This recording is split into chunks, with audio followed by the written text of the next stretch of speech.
오늘은 더 러브 스토리 네 번째 임마누엘로 오신 예수님이라는 제목으로 여러분들과 함께 은혜를 나누고자 합니다. 여러분, 예수 그리스도를 믿기가 왜 어려울까요? 많은 사람들이 예수 그리스도의 이름을 듣기도 하고 또 전달받기도 하는데 예수 그리스도를 제대로 믿고 만나는 사람들이 그렇게 많지는 않은 것 같습니다. 그런데 왜 사람들이 예수 그리스도를 믿기가 어려울까요? 또 우리들은 예수 그리스도를 믿는다고 하는데 그 예수 그리스도를 믿는 믿음이 왜 그렇게 잘 흔들리기도 하고 믿음이 후퇴하기도 하는 걸까요? 사실 그것은 대부분 그 이유를 들어보면요. 예수님이 살아계시다고 하는데 그 살아계신 예수님을 내 삶 속에서 생생하게 경험하는 분들이 많지 않다는 거예요. 예수님이 말씀하신다고 하는데 그 예수님의 말씀이 내 귀에 들려오지 않는 거예요. 예수님이 앞서 행하고 계신다고 하는데 내 삶이 여전히 두렵고 그리고 무엇이 옳은 것인지 깨닫지 못하면서 어떻게 해야 되는지를 알지 못하는 거예요. 그래서 사람들은 원합니다. 어떻게 하면 그 예수님을 눈으로 직접 보고 그 말씀을 귀로 직접 듣고 예수님의 능력을 깨닫게 될 것인가? 그렇게만 될 수 있다면 우리가 예수님을 만나고 경험하는 태도가 완전히 달라질 수 있을 것입니다. 그래서 성경은요, 오늘 말씀은 우리가 어떻게 예수님을 가까이에서 경험하고 그리고 예수님을 얼마나 실제적이고 구체적으로 경험할 수 있는지에 대해서 말씀하고 계세요. 오늘 여러분과 함께 그 예수님이 어떻게 우리 가운데 가까이 와 계시고 우리를 돕고 계시는지 그 말씀의 은혜를 함께 누리기 원합니다. 자, 예수님은 어떻게 우리에게 오셨습니까? 첫 번째로 예수님은 하나님이 주신 징조를 따라 오셨습니다. 3주간 하와를 통해서 예수님이 오셨는데 여자의 후손으로 오신 그 예수님이 사단의 권세를 이기실 것이다 라는 말씀을 들었어요. 그리고 두 번째 주에는 아브라함의 후손으로 오신 예수님께서 유대인만을 구원하시는 것이 아니라 온 열방을 구원하시고 모든 민족을 구원하실 분으로 약속되신 것을 우리는 배웠습니다. 그리고 지난주에는요, 다윗을 통해서 모든 나라와 모든 민족이 예수 그리스도의 이름 앞에 무릎 꿇고 예수님이 우리의 왕이심을 고백하게 될 것이다 라는 사실을 우리가 함께 살펴보았습니다. 오늘 본문 이사야 7장의 말씀은 유다의 아하스 왕 때를 배경으로 하고 있습니다.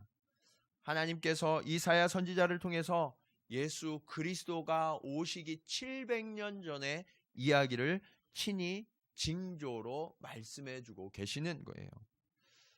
당시에 아람의 왕이었던 르신과 북이스라엘의 왕이었던 베가, 이 두 왕이 연합하여서 유다를 공격하고 있었습니다.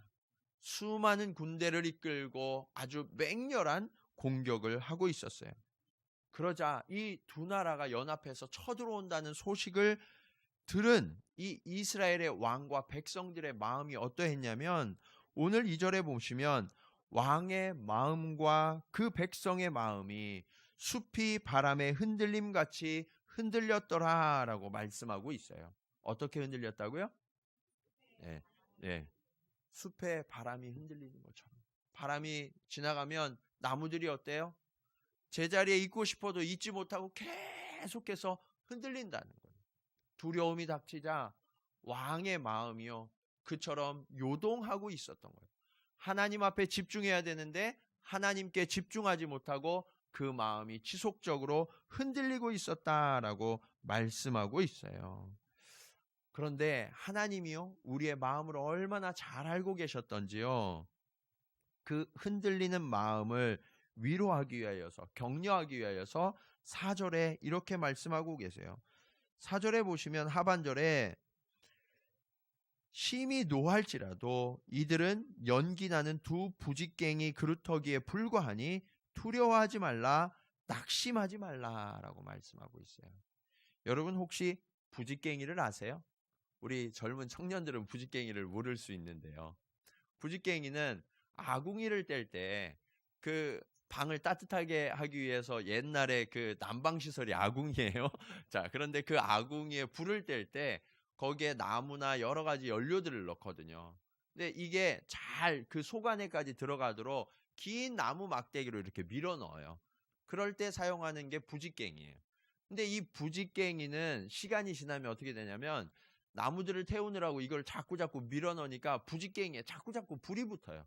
불이 붙고 이 불을 자꾸 끄기도 하고, 그러면서 겉 모양은 길고 멀쩡한데 새카매지고 속에는 이미 스스로 다 타버렸어요. 그러다가 어쩌다가 이 부직갱이를 힘껏 쑥 밀면 어떻게 돼요? 부직갱이가 그냥 뚝 부러져 버려요. 겉은 멀쩡한데 속은 이미 다 재가 되어져 있는 거예요. 하나님이 지금 뭐라고 말씀하시냐면 이 아람 나라와 북이스라엘 나라가 크고 강해 보이는데, 겉보기에는 멀쩡해 보이는데 그 속은 이미 다 수처럼 다 타버린 약해진 군대다라고 말씀하고 있어요.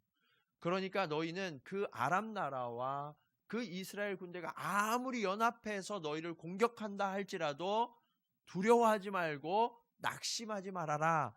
믿음에서 결단코 후퇴하지 말아라 라고 말씀하고 계시는 거예요.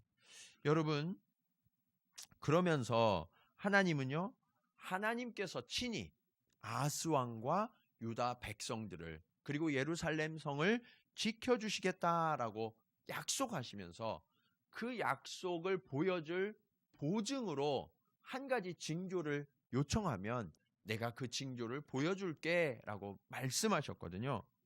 그러면 여러분 같으면 어떠시겠어요? 전 너무 기뻐서 막 징조를 요청할 것 같아요. 징조를 잘 요청했던 사람이 누구예요? 기드온이 있죠, 기드온. 하나님 앞에 징조를 요청하니까 하나님이 보여주시고 응답해 주셨단 말이에요.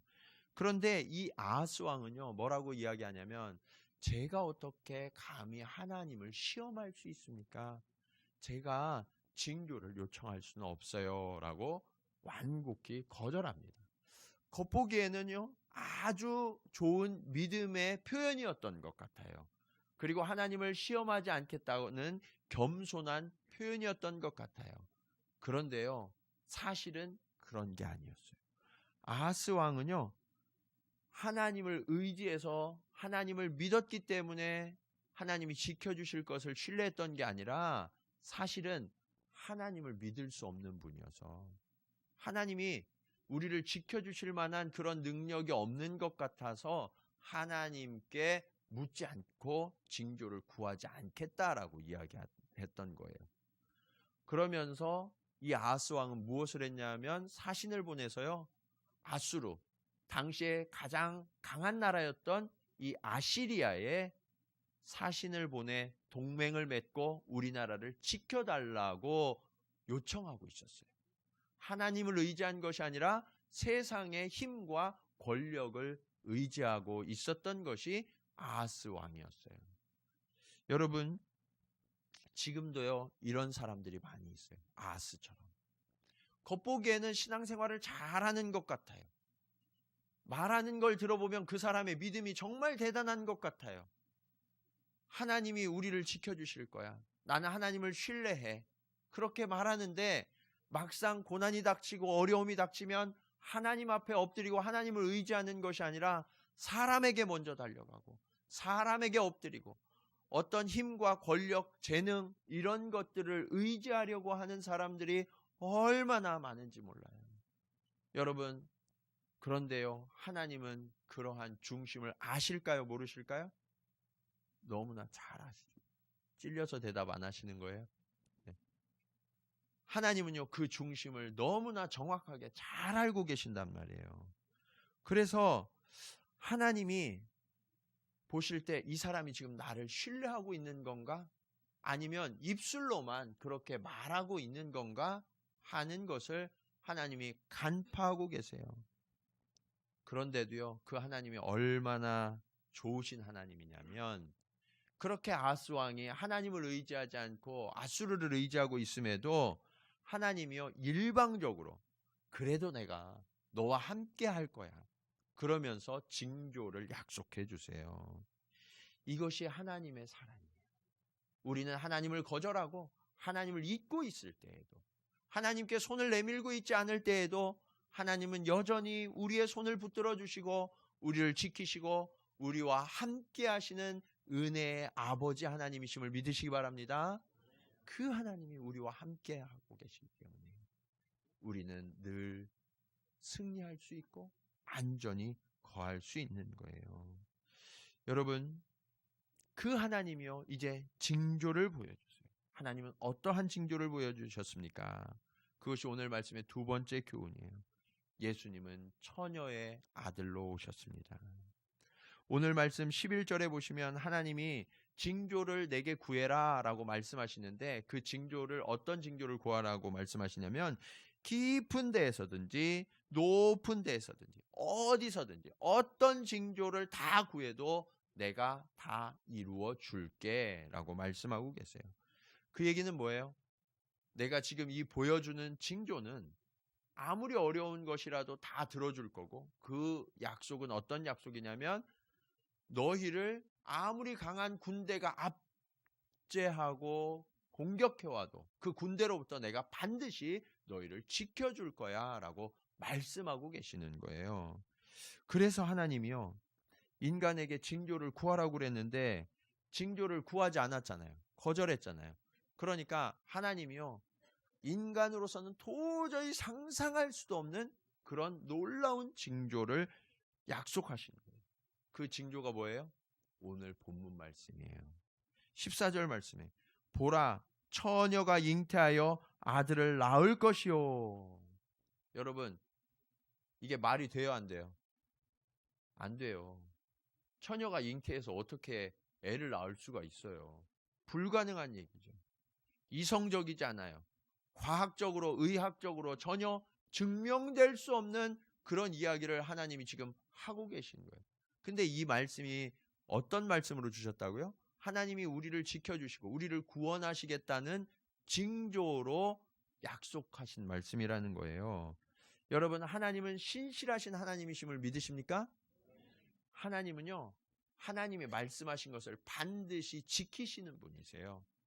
그래서 이 말씀을 지켜주시죠.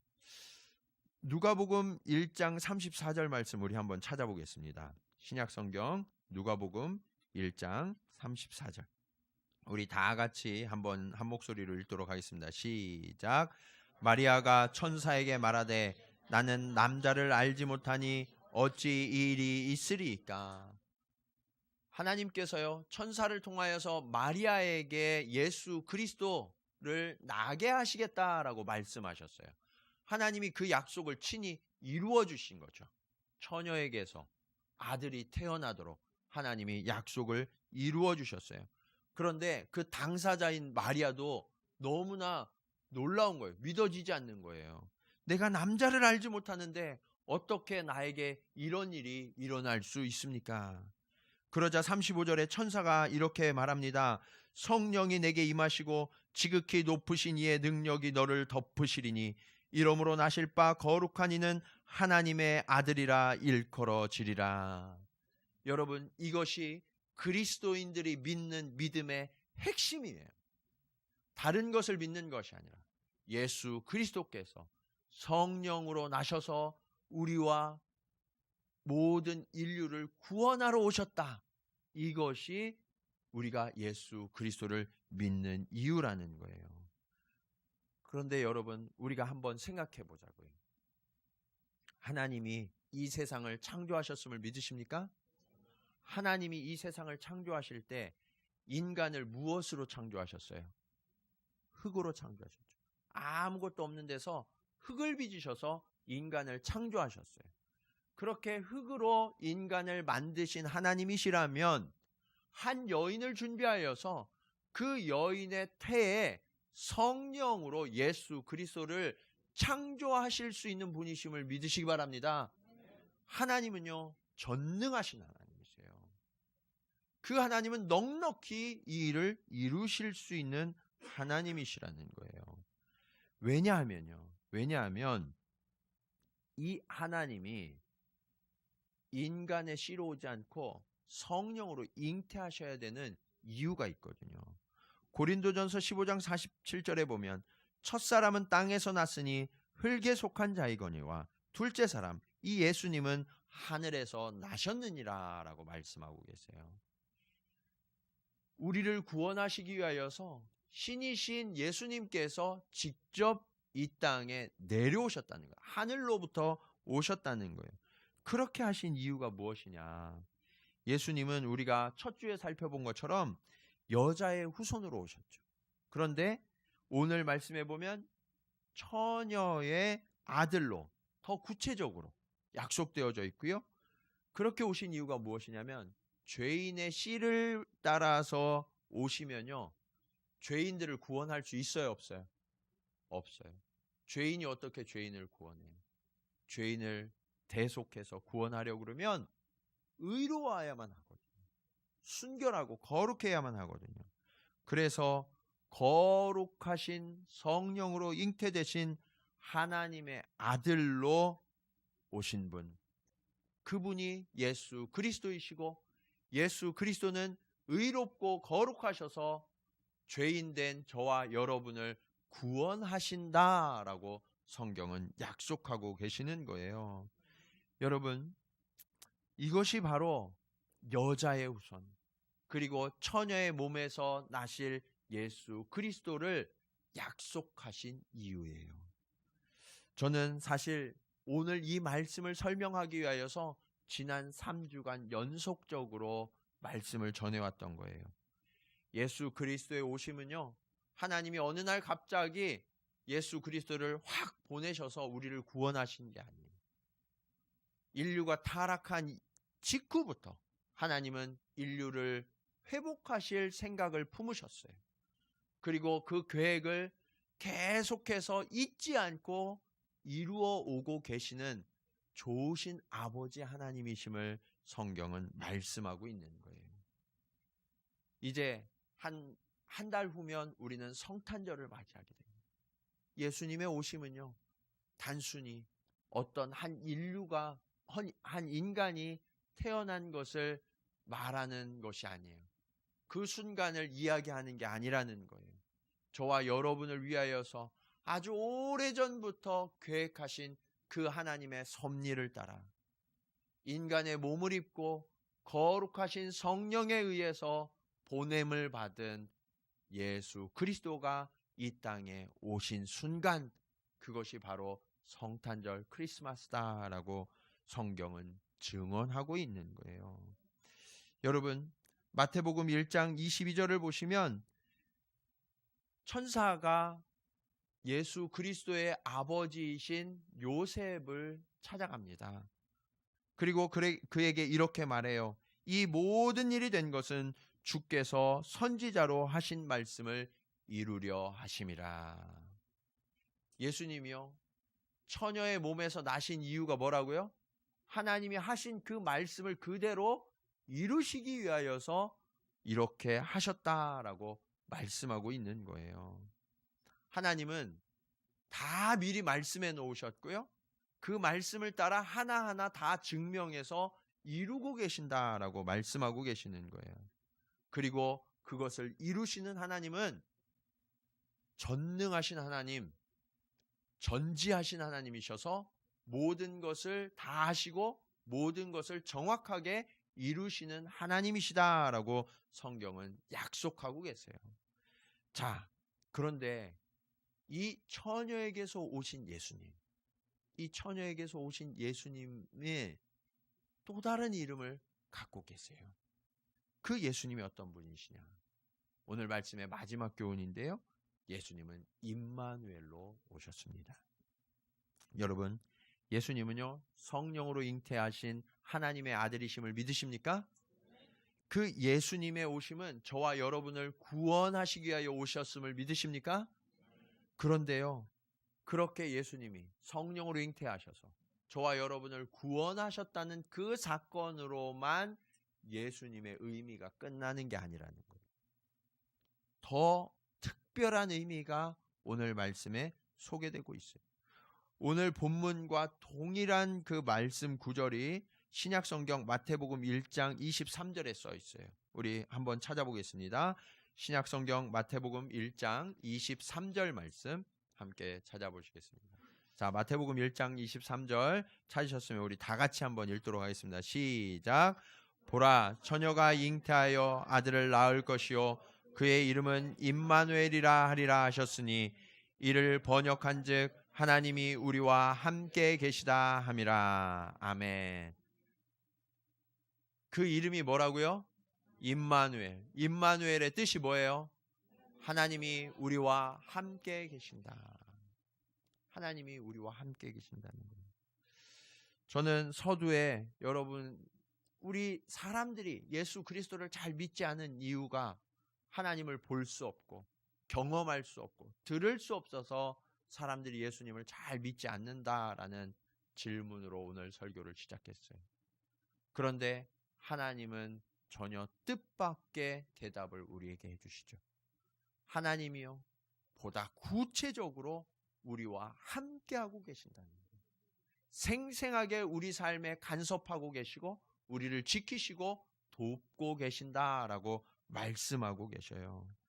여러분, 아하스 왕은요, 유다 백성이 눈에 보이지 않는 하나님을 의지하기보다 누구를 의지했어요? 아수르의 군대를 의지했어요. 그리고 그들에게 도움을 요청하는 일에 더 빨랐어요.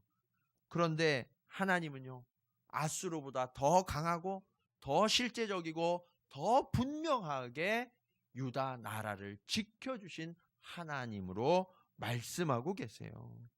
그리고 그 은혜를 베풀어 주시겠다고 약속하신 징조가 바로 임마누엘의 약속이에요. 예수 그리스도는요, 하나님께서 우리를 구원하셨을 뿐만 아니라 우리 삶에 지금도 살아계셔서 함께 동행하신다는 증거로 임마누엘의 예수로 오셨음을 믿으시기 바랍니다. 지금 저와 여러분의 삶 가운데요, 예수님은 함께하고 계세요. 우리는 그것을 신뢰할 수 있어야 돼요.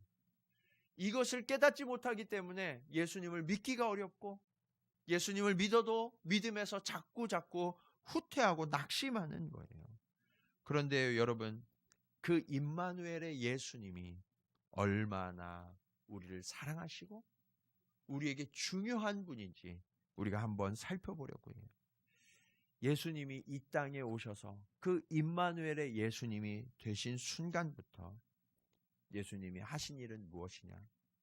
우리의 깊은 아픔과 슬픔, 우리의 모든 문제를 대신 담당해 주시고 심지어는 우리를 위하여 대신해서 죽음까지도 죽어주신 분, 그분이 예수님이심을 믿으시기 바랍니다. 세상 그 누구도요, 우리의 깊은 아픔과 고통을 대신할 수 없어요. 우리 젊은이들은 미래에 대한 두려움이 있죠. 부모님이 염려하지만 부모님이 여러분의 미래를 보장해 줄 수 있어요, 없어요? 보장해 줄 수 없어요. 제가 어떤 분은 자식에게 250억을 물려주는 분을 봤어요. 한순간에. 그런데요, 2년 만에 망했어요. 돈을 많이 준다고, 높은 지위에 앉게 해준다고, 공부를 많이 시켜준다고 그 부모가 내 인생을 책임져 주지 못해요. 여러분, 아내와 남편이 서로 사랑하고 부모와 자녀가 너무나 사랑하지만 대신 아파줄 수 있어요, 없어요? 없어요. 마음은 있죠. 마음은 있지만 대신 아파줄 수 없어요. 저는 목회를 하면서 수많은 분들이 떠나가시는 장면을 봤어요. 너무나 애통하고 슬퍼하고 정말 보낼 수 없어 붙들고 있는 그 장면을 목격하면서 아무리 사랑해도 죽음까지는 함께 갈 수 없는 것이 인간의 한계임을 저는 너무나 잘 알고 있어요. 그런데 여러분, 오늘 성경은요, 아주 놀라운 임마누엘의 약속을 저와 여러분에게 주고 계세요. 우리 성경 한 곳만 더 찾아보겠습니다. 이사야 53장 4절 말씀입니다. 다 찾으셨으면 우리 한번 같이 읽겠습니다. 시작. 그는 실로 우리의 질고를 지고 우리의 슬픔을 당하였거늘. 거기까지요. 자, 예수님이 질고를 지고 슬픔을 당하셨다고 말씀하시는데 누구의 질고와 누구의 슬픔이에요? 우리의 질고, 우리의 슬픔. 나의 질고, 나의 슬픔, 나의 고통과 나의 아픔을 예수님이 친히 담당해 주셨다라고 말씀하고 계세요. 5절 말씀 계속 보시면 그가 찔림은 누구의 허물 때문이요? 우리의 허물 때문. 그가 상함은 누구의 죄악 때문이라? 우리의 죄악 때문이라. 그가 징계를 받음으로 우리는 평화를 누리고 그가 채찍에 맞음으로 우리는 나음을 받았도다라고 선언하고 계세요. 여러분, 이것이 바로 임마누엘의 예수께서 오신 이유예요. 우리의 아픔과 우리의 고통, 우리의 죽음을 그 누구도 대신해 줄 수 없지만 예수님은 우리의 깊은 아픔과 아무도 대신할 수 없는 그 답답한 고통, 슬픔을 주님은 다 하시고 우리를 위하여 대신 담당해 주시는 분, 그래서 나를 자유케 하시고 나를 치유해 주시고 나를 회복시켜 주시는 분, 그분이 바로 예수 그리스도시고 그분이 이전에만이 아니라 지금도 저와 여러분을 위하여 그렇게 일하시고 해방시켜 주고 계신다라고 성경은 약속하고 계세요. 그리고 그 예수님을 꼭 붙들고 있을 때 우리에게는 극적인 변화가 일어나요. 그게 무엇이냐면 우리는 죽을 수밖에 없는 자들이에요. 언젠가 우리는 이 생명이 육체를 떠나서 죽을 수밖에 없는 자들이라는 거예요.